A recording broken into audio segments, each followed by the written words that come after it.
ক। তাবাকত ই নাসিরি গ্রন্থের রচয়িতা কে? তাবাকত ই নাসারি গ্রন্থের রচয়িতা মিনহাজ ই সিরাজ। খ। মুসলিম বিজয়ের প্রাক্কালে সিন্ধুর রাজধানী কোথায় ছিল? আলোরে। গ। মহাকবি ফেরদৌসির প্রকৃত নাম কি? হাকিম আবুল কাশেম ফেরদৌসি তুসি। ঘ। ভারতবর্ষে প্রথম স্বাধীন মুসলিম রাজবংশের নাম লিখো।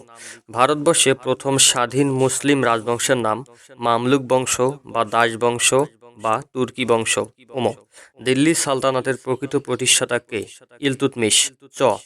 ভারতে তোতা পাখি বলা হয় কাকে? কবি আমির খসরুকে ভারতের তোতা পাখি বলা হয়। ছ। দ্রব্যমূল্য নিয়ন্ত্রণ প্রথার প্রবর্তক কোন শাসক? সুলতান আলাউদ্দিন খলজি। জ। মালিক কাফুর কে ছিলেন? গুজরাট বিজয়ে বন্দীকৃত একজন সুদর্শন খোজা, পরবর্তীতে আলাউদ্দিন খলজির সেনাপ্রধান। ঝ। লোদি বংশের প্রতিষ্ঠাতা কে?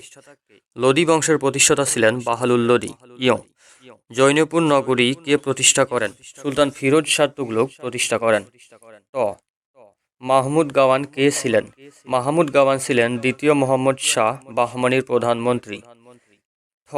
দিল্লি সালতানাতের অবসান হয় কত খ্রিস্টাব্দে? 1526 খ্রিস্টাব্দে।